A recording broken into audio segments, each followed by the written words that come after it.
All right, so I'm going to turn it over to Nick Gilespie of Reason TV, who has also graciously agreed to act as interlocutor. Here you go, Nick.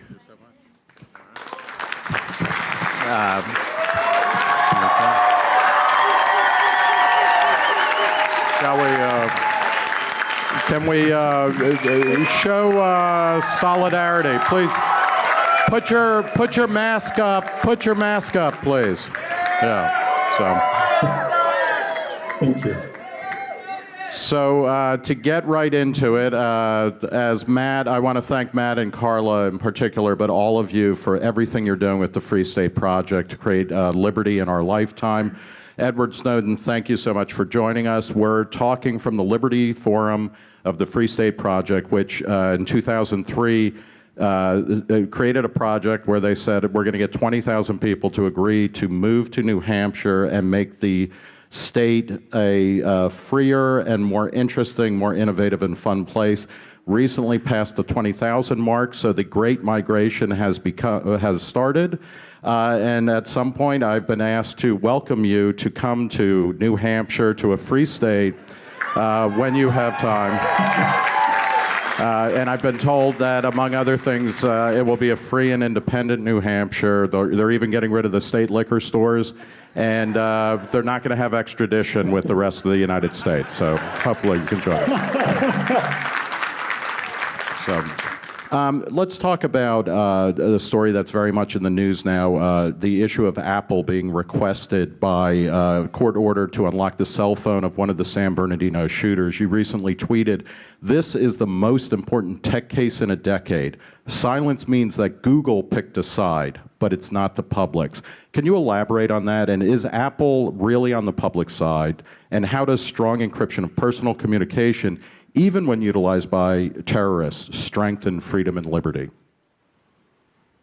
Right. So this is an incredibly complex sort of topic. When you think about the whole Google-Apple thing, first off, Google did come forward. Their CEO made some comments in sort of the defense of the ability of private enterprises not to be conscripted by government to sort of do software work at their direction, rather than at the direction of their customers.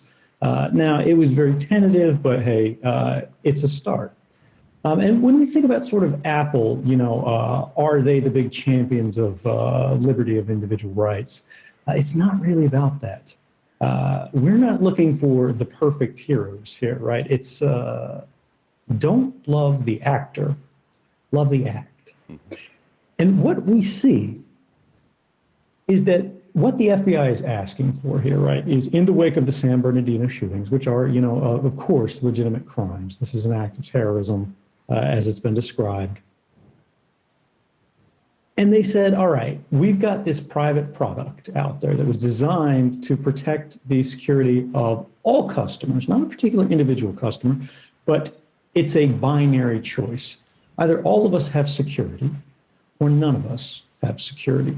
And so the FBI went, well, yeah, that's great, but we want you to strip out some essential protections that you built into this program so that we can attack the program in a certain way.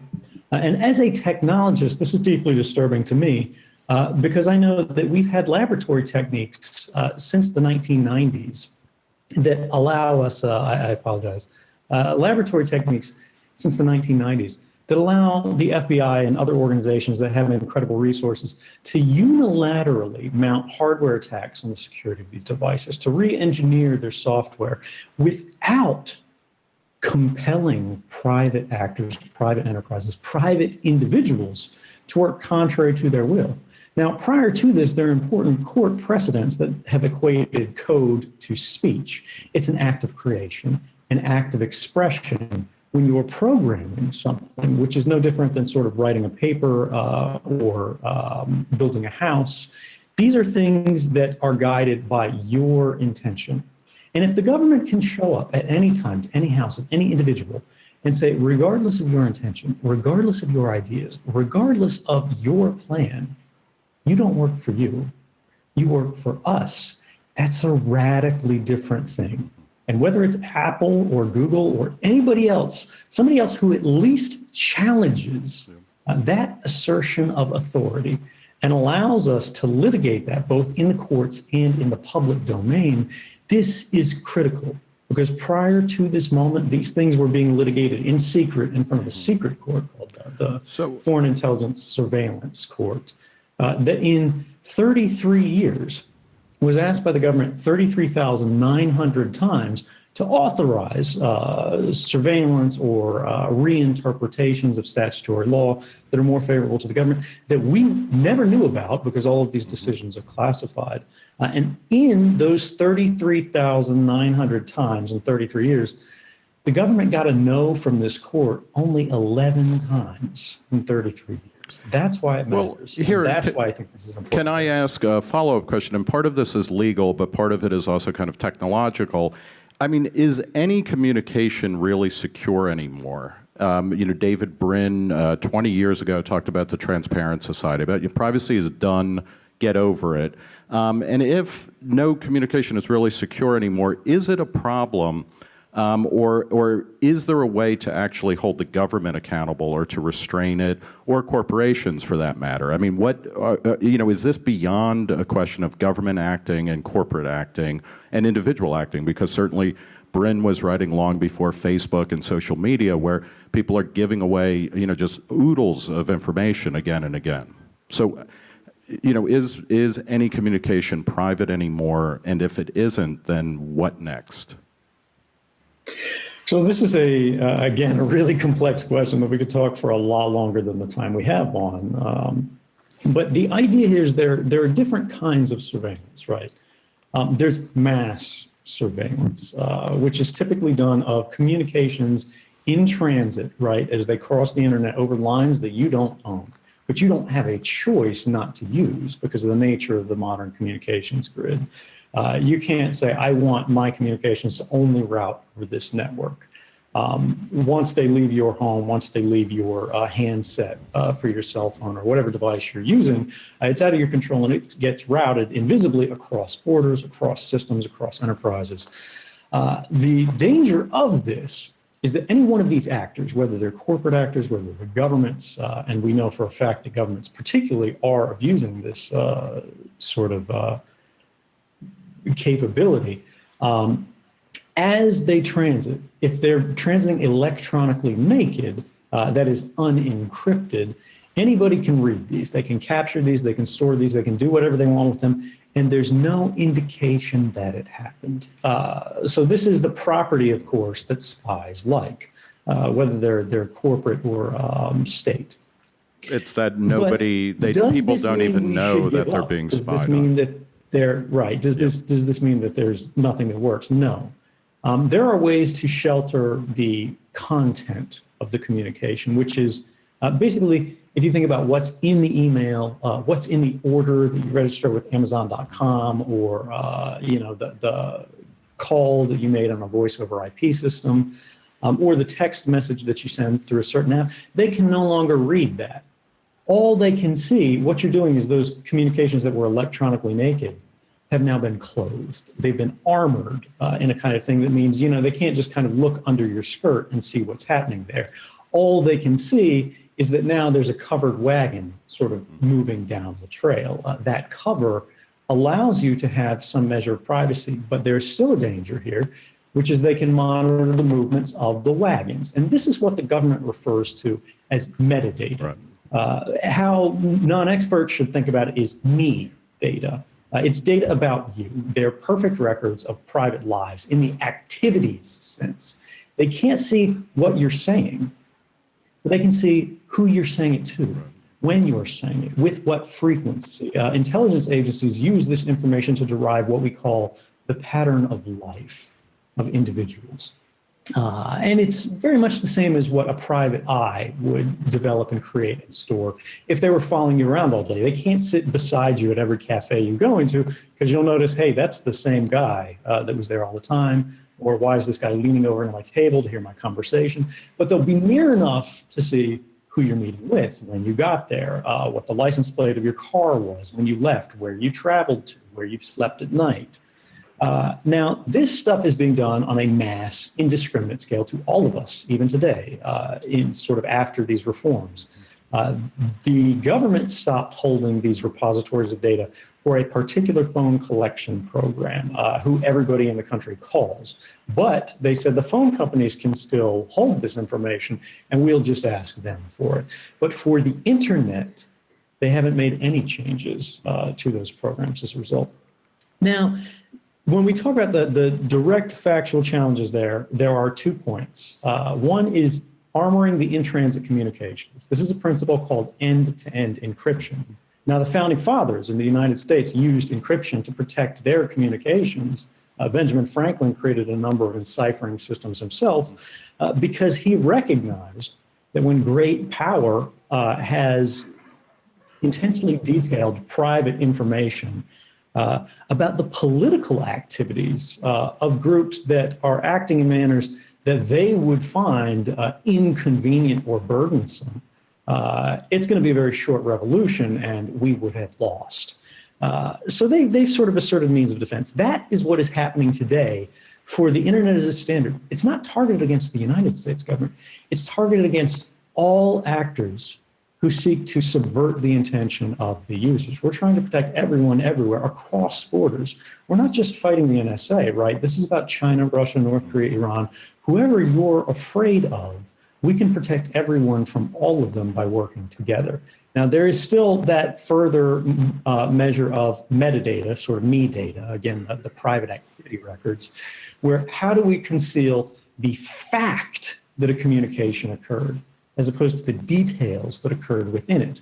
And that's still an area of active research. There are programs that are developed that do help with this, but this is still actively a topic of research. People like William Binney and Kurt Wiebe, Thomas Drake, you're not against the government actually acting to ensure or to help the safety of citizens. Can you talk a little bit about what would a government surveillance program that is legal and effective look like for you? How would they play that out without inevitably, at some point you talked about, or you've written about how what the government can do and what it should do, or what it will do, are merging. There's no sense of morality, but how do we put that kind of stopping point where we have a government that can help protect us, but not ultimately, surveil us constantly? Well, the first point here is to recognize that the nature of open societies, free societies, right, nations at liberty, is that life does entail some measure of risk. You're only going to be perfectly protected if you sort of bury yourself under the ground or you live in a prison. And then you'll still be at risk from the inmates who sort of are walking the asylum with you. Life involves risk, it involves choice, it involves contest. That's where it derives its value from. That's where we progress from. We are tested every day by our environment. Now, that doesn't mean we sort of open the vest and assume that we should be vulnerable to any actor anywhere who wants to do us harm. No, of course, we should take reasonable measures, and we should work to create capabilities and measures that allow us to identify wrongdoers and punish the wicked, as things have always worked throughout sort of human history. Now, the method of law enforcement that we know works has been the model for thousands of years that has done so.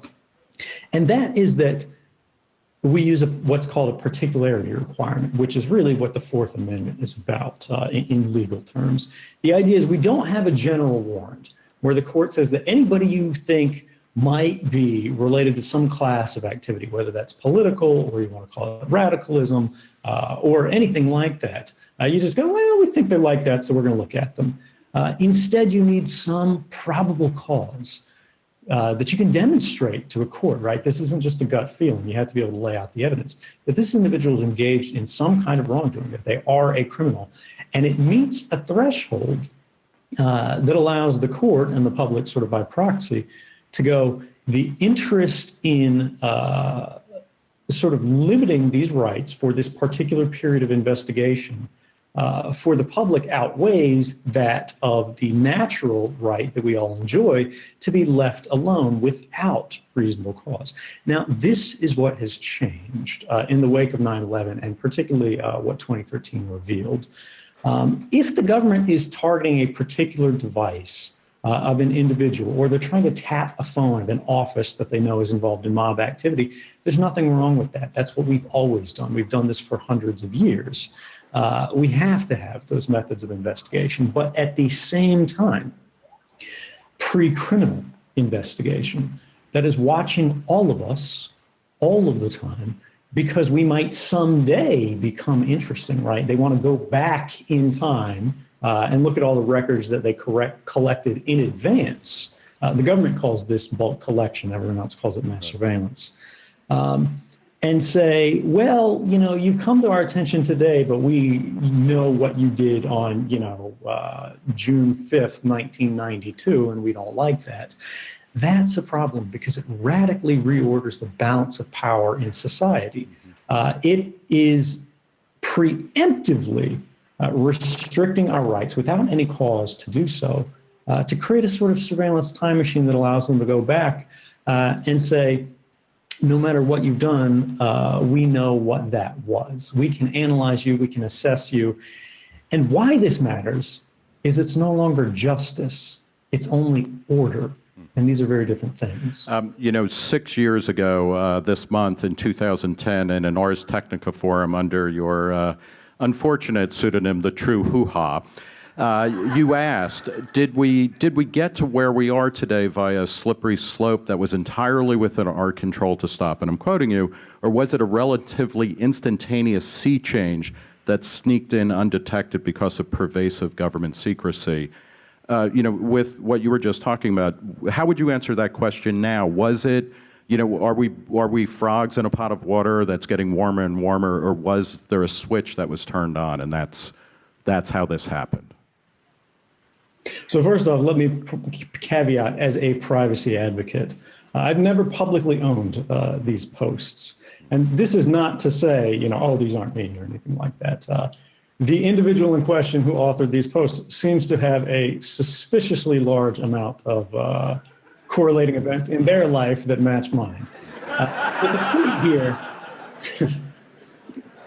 the point here is that when individuals write under pseudonyms, right, there's a reason for that. So individuals can be judged on the basis of their ideas, their engagement in a particular conversation, rather than their personalities. And this has been a concept that has moved forward public discussion in the public commons, you know, not necessarily on and certainly in American history, the Federalist Papers. I mean, we are a country that was founded on anonymous speech in many ways.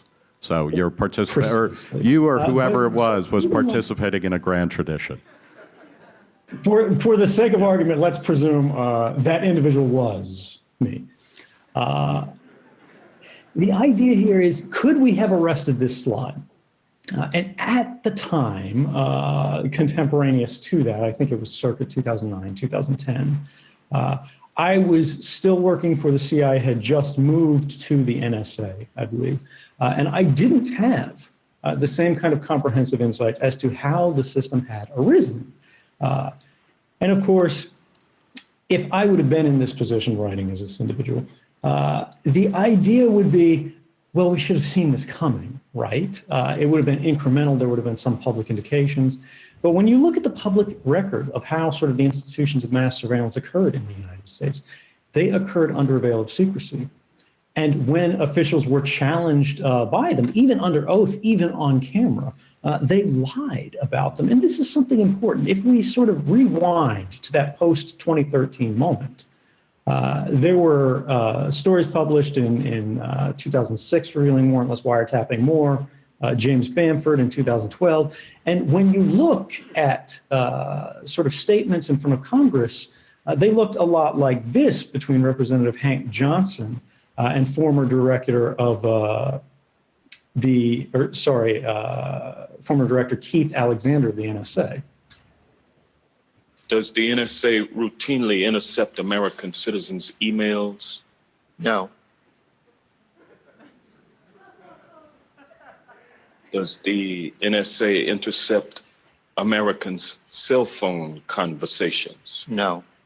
Google searches? No. Text messages? No. Amazon.com orders? No. Bank records? No. Does the NSA collect any type of data at all on millions or hundreds of millions of Americans? No, sir. It does not. Not wittingly.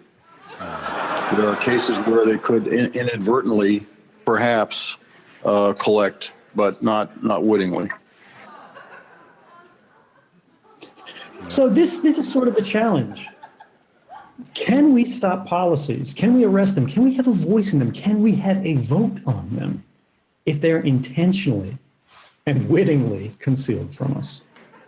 Talk about how does the government, by all indications, if you look at Gallup or Pew or other surveys, trust and confidence in government to either be effective or to do the right thing. These are at or near historic lows. How does government win back the trust? Because again, and I'm going to ask the libertarian question in a second, but most of us here are libertarians, not anarchists, and the anarchist is crying in the background there. But how does government gain back the trust and the confidence of the American people? Because we saw this in the 70s with the Church Commission hearings and a general hollowing out of belief in government. And, we want a government that is smaller than it is perhaps, but is effective and is legitimate. How does government win back the people's trust? Accountability. I mean, the whole idea behind the divide and the simple language of a private citizen and a public official is that we know everything about them and they know nothing about us because they are invested with powers and privileges that we don't have. They have the ability to sort of direct the future of society, and as a result, it is incumbent upon them to assume a level of responsibility and accountability to the public for the exercise and abuse of those authorities that simply does not exist today. And that's the problem. They know more about us than they ever have in the history of the United States, and some would argue in any society that has sort of existed before. At the same time, that thanks to aggressive expansions of the state secrecy authorities and the use of classification and so on and so forth, and even simple management of the press, where they play leaking games and they don't give comment on this, that, or the other, or more directly aggressive things like we just saw with the director of national intelligence, who's the most senior intelligence official in the United States. They're excusing themselves from accountability to us. At the same time, they're trying to exert greater power over us. And that, I think, leads to an inevitable result over time, whether through good intentions or bad, that the public is no longer partner to government, but merely subject to it. You clearly, from your Twitter feed, you are following the presidential nomination process in the United States. Answer this, because this goes to that question of accountability. You've talked about how there's really no difference between the Democratic Party and the Republican Party, the two major parties on these issues. How does a country that offers up, something like 36 varieties of Pop-Tarts in every supermarket, how are we reduced to a non-choice in the political process? And not just despair, but how do we change that so that there are voices that are saying, you know what, maybe surveillance state needs to be talked about more? I should caveat this with the fact that I'm an engineer, not a politician. So my opinions being what they are, I look at systems in terms of incentives. Where are the incentives, and how does human behavior emerge in response to those incentives? We've approached what in game theory terms is called a Nash Equilibrium, which is where you've got a limited set of choices that each player in the game can make. And they've identified what is the most optimal move that they can make within the context of that game. And so they play the same move every time, hoping that in some rounds they'll win, even if over time it means they'll lose, because they'll have the maximized score possible for the given set of constraints that exist. Now, what this means is that people go, well, I dislike this side, I dislike this individual, I dislike this tribe more than I dislike the other, therefore I'll pick this one. So they start voting against. And it's important to have the principle of understanding who I will vote for, but also who I won't vote for. But we need to disentangle this from parties. One of the reasons that I haven't endorsed anyone in the election is that I don't believe there's anyone in the race that represents my values at the current set in time. Now, this isn't to say this won't develop, this won't change, but it's not about who you hate the most, right? It's about who represents you. And not voting is also a powerful action, right? You're revoking a mandate. Now, this can't work forever. It works in a tactical sense. But we need to think more broadly, back in the kind of Samuel Adams sense, right? That small groups of people who are politically passionate can sort of light brush fires of liberty in the minds of men. That, by the way, is the ethos example behind the Free State action. Project. So, very much so, yes. So, can I ask on a technical question then? Can you vote in the election? I mean, where do you? Can you send in an absentee ballot? This would be. And if you do, will you make your vote public? It's a secret ballot, but it would be kind of an interesting observation to see who you voted for. This is still a topic of active research. Okay. Yes. As I mentioned before, this is an overwhelmingly libertarian crowd, and one of the things that libertarians talk about, besides reducing the size, scope, and spending of government and maximizing individual freedom, is recognizing that economic liberty and civil liberties are conjoined and inseparable. In some of the shots that you showed, people were saying, like, are you tracking Amazon purchases? Are you tracking cell phones? And we see the surveillance covers economic activity as well as civil or personal communication. How do you define your politics or ideology, and where did it come from? Do you consider yourself a libertarian or a classical liberal? Are these terms that are meaningful to you? Or how do you think about ideology, I guess? Well, there's a whole field of political theory that I don't really subscribe to in terms of classifying people on the basis of their beliefs, because what it's trying to do is it's trying to establish tribes. It's trying to establish common identities. And while I do think that is valuable and important for the sense of collective action, for me, it's not really the right fit. I do see sort of a clear distinction between people who have a larger faith in liberties and rights than they do in states and institutions. And this would be sort of the authoritarian libertarian axis in the traditional sense. And I do think it's clear that if you believe in the progressive liberal tradition, which is that people should have greater capability to act freely, to make their own choices, to enjoy a better and freer life, over the progression of sort of human evolution, you're going to be pushing away from that authoritarian axis at all times, because authoritarianism is necessarily about the ordering and control of society. Now, they can argue that that'll produce a better quality of life, but it cannot be argued that it will provide a freer life. And for me, I'm on the side of freedom. Thank you. You have written in the past or said, our rights are not granted by governments, they are inherent to our nature. It's entirely the opposite for government. Their privileges are precisely equal to only those which we suffer them to enjoy. That's coming out of a classical liberal tradition of the birth of American founding. You're an autodidact in many ways. You don't have fancy degrees, and I don't see diplomas on the wall behind you. Talk a little bit about the process of how did you educate yourself, and how does that play into larger roles of the types of education that governments or societies give people? Is it to liberate them? Is it to kind of subjugate them? And talk about where you came from in terms of your ideas and your self-learning.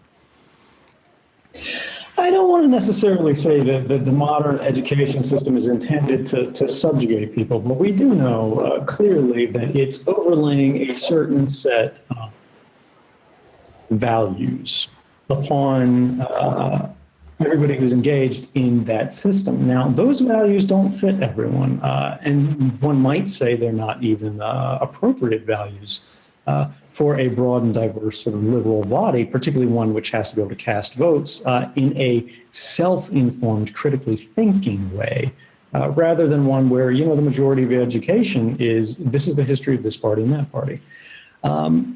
For me, yes, I did not graduate from high school. Instead, I got a GED.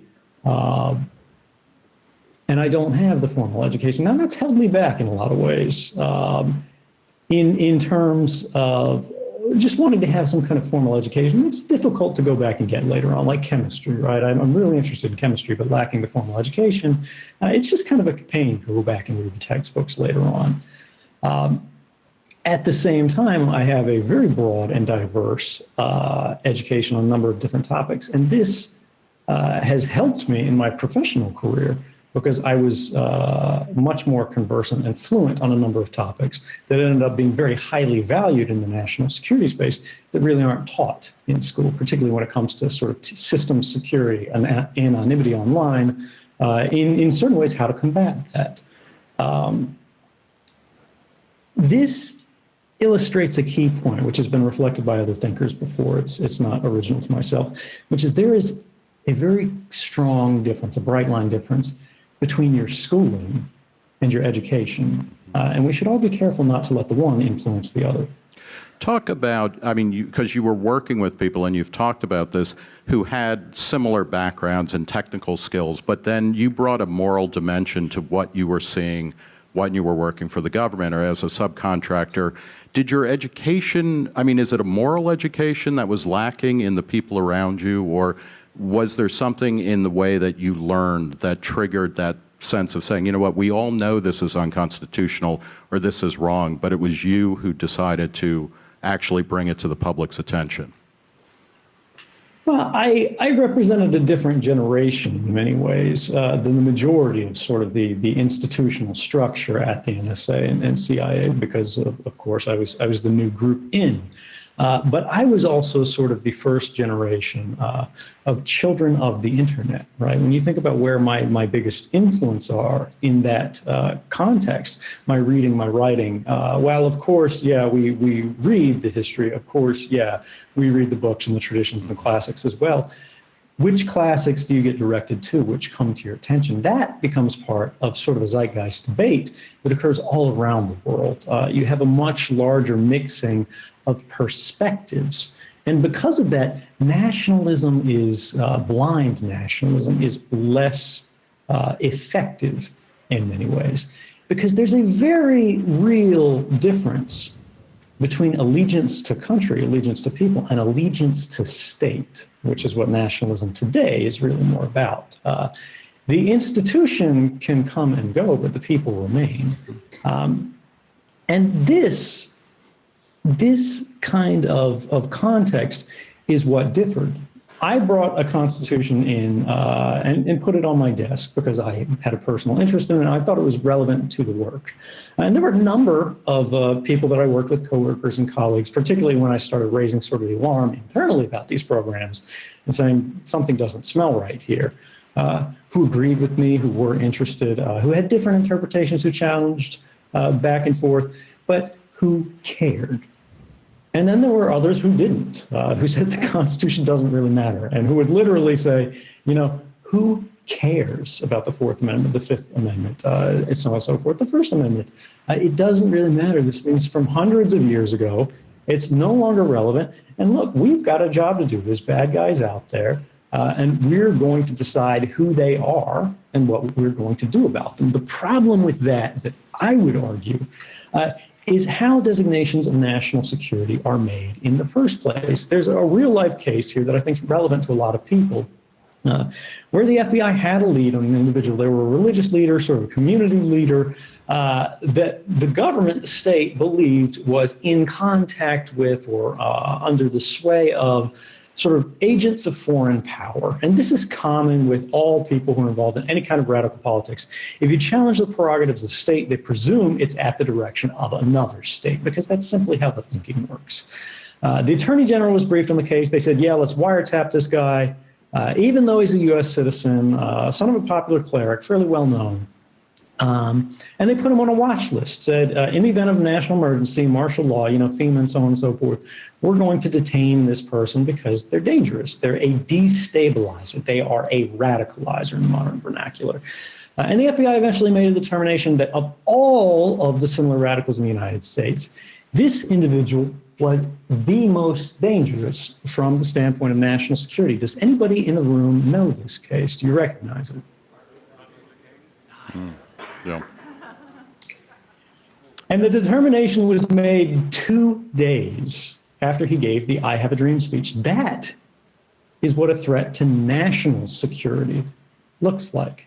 There's a very real difference between the public interest and the national interest. When you hear national interest, when you hear national security, think state interest, think state security, and you'll be on the right track. Let me finish with 3 quick questions, if I might. First, in the case of Ross Ulbricht, who was prosecuted for founding the Silk Road website and is now effectively, he's appealing it, but a life sentence, do you assume, or should we assume, that the NSA was involved in corroborating or gathering evidence which they might have denied in the actual trial? Yes. Yep. Okay. All right. Well, that was easy enough. 2 questions. I mean, just to elaborate on that, I apologize, because I don't mean to be pat there. Yep. But the NSA in the United States is a member of a larger group called the Five Eyes Network, right? This is the United States, the UK, Canada, New Zealand, and Australia. And these 5 countries, they sort of mix everything together in a common pot, and they share and share alike. They're not allowed to ask a partner to violate their laws, but partners can share information that would have been in violation of their laws if they didn't ask for it. Now, not to say that particular strategy applied in this context, but the difference between the National Security Agency's authorities, and particularly the British equivalent of the NSA called the GCHQ, their authorities, is the UK is allowed to use NSA systems, right, that we built that work in the United States and everything else, against or under the mandate of what's called a serious crimes authority that's completely unrelated to national intelligence prerogatives. And this includes drug trafficking. They are literally mandated for this. They use our systems for this. And then the fruits of their investigations, they can share freely with us. So I would say yes, of course. And it was foolish in the court case. I understand why they did it. He didn't want to own the server at the time. He didn't want to say, yes, this is mine. Therefore, the judge wouldn't allow him to make sort of a Fourth Amendment argument here that investigatory restrictions had been violated.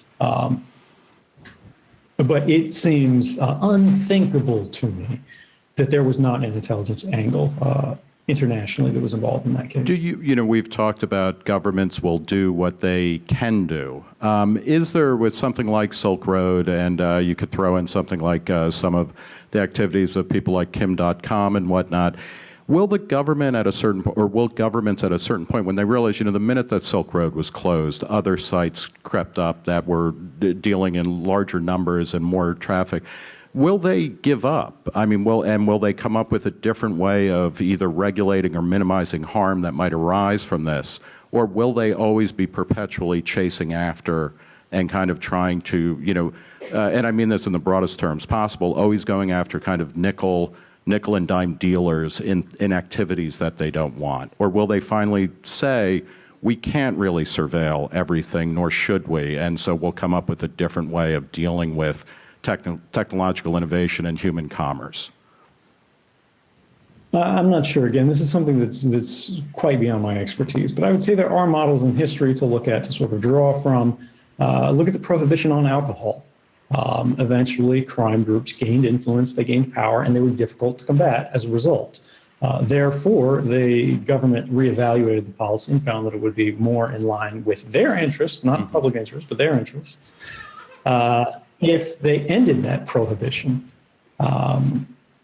And we see similar things happening with the prohibition of marijuana today. Now, that's not to say that I think there will be necessarily a global free-for-all, but technology is providing new means to enforce human rights and traditional concepts of human interaction through technology rather than through law across borders, regardless of jurisdictions, which allow people to communicate privately, associate privately, care about one another privately, without, for example, in Russia, there are prohibitions on who and how you can love one another, as there were in the United States quite recently.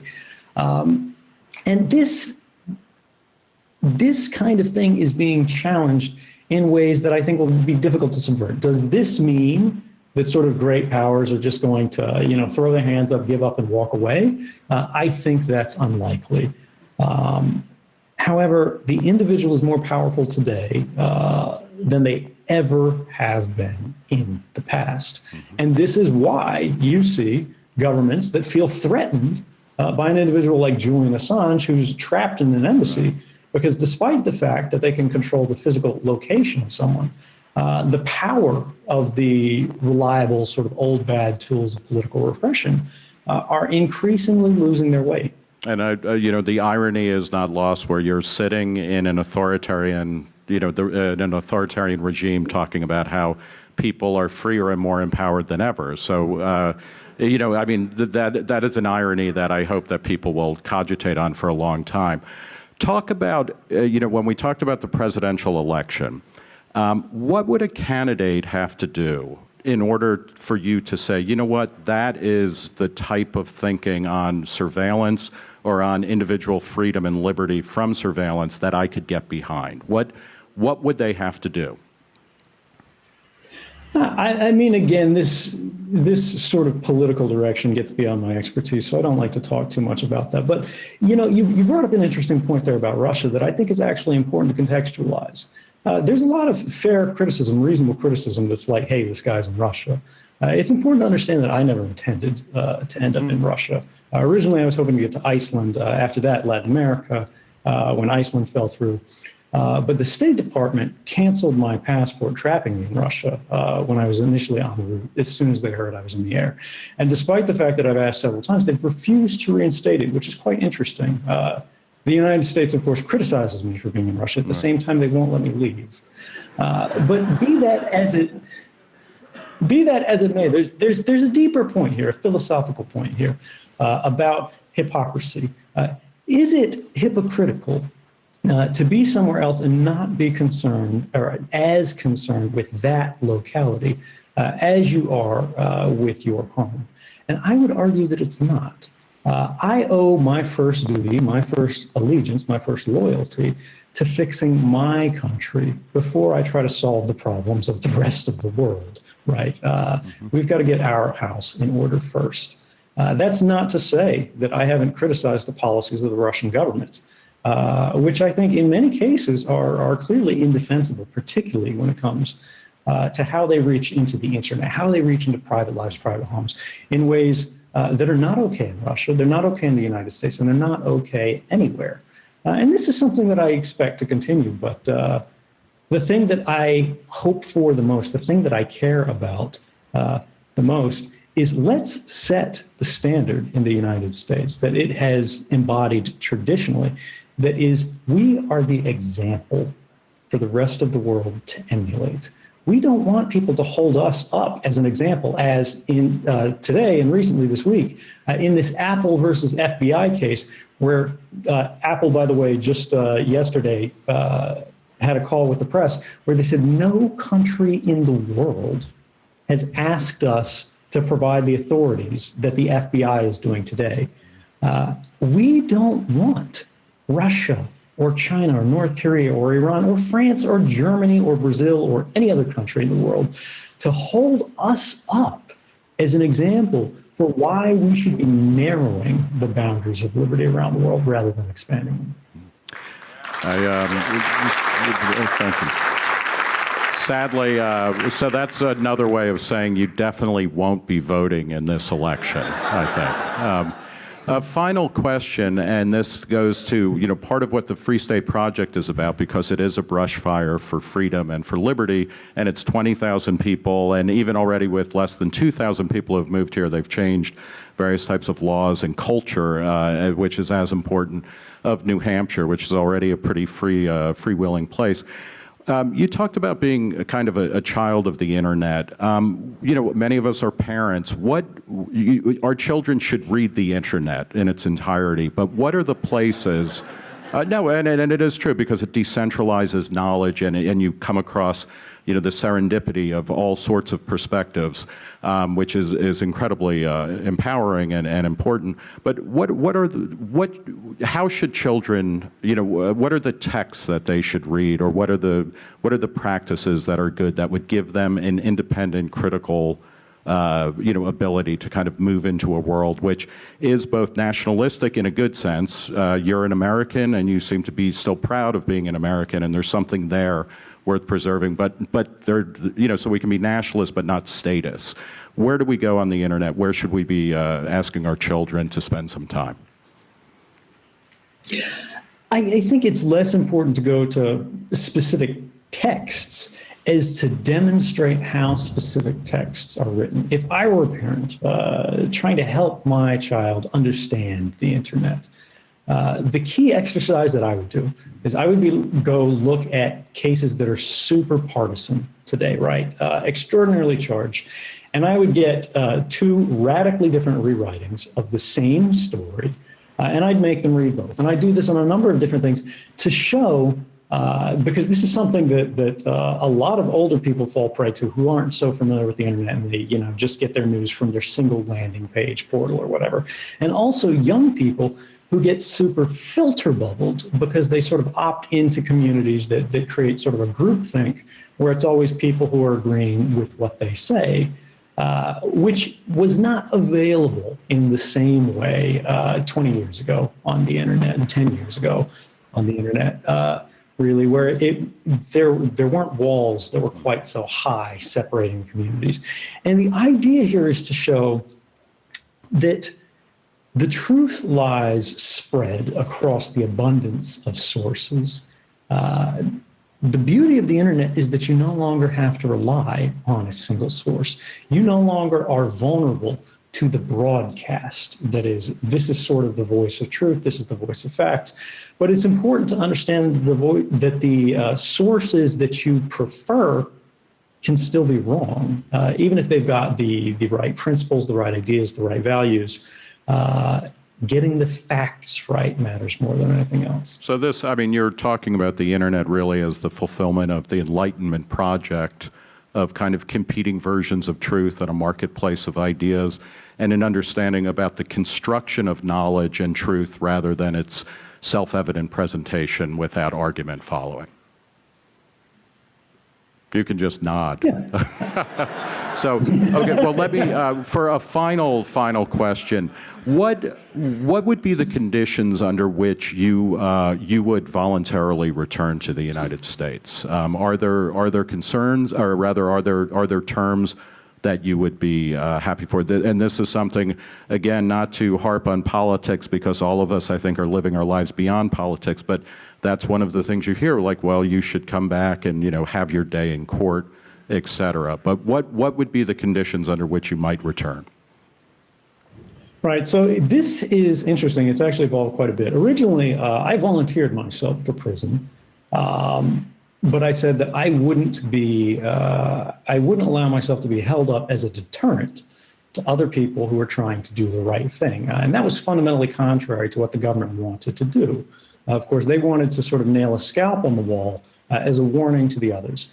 And even though I was quite flexible here, it was Daniel Ellsberg who leaked the Pentagon Papers, the secret classified history of the war in Vietnam, in 1971, that showed that the government had not only lied us into the war, but they kept lying to keep us in it, despite the fact that they knew there was no way to win. And he told me that this was a mistake, and eventually he convinced me of this, in the sense of, to what do we owe our first loyalty? To law, or to justice, and to submit ourselves to sort of a government that is intentionally trying to deter the political beliefs and political acts of other people merely on the basis of law, as though that were a substitute for morality or superior to morality, is a very dangerous precedent to set. Now, I think most people might be surprised by this, but fairly more trusting in the value of government and institutions than Daniel Ellsberg, who since his initial work has just, he's been an extraordinary crusader and a true radical in the best way for more than a generation now. But when it comes to what's the current context, what's the current state of play that we've been at, I've told the government that I would return if they guarantee a fair trial where I can make a public interest defense of why this was done and allow the jury to decide if it was right or wrong in the context of both legality and morality. And the United States government responded with a letter from the Attorney General saying they promised they would not torture me. I'm not kidding. I have that letter. So it's still kind of a work in progress, but we'll see where it goes. Well, thank you so very much for your time, and again, beaming from an incredibly, or a more free state project in New Hampshire. Thank you for your time and for your comments so much. Thank you. Thank you so much.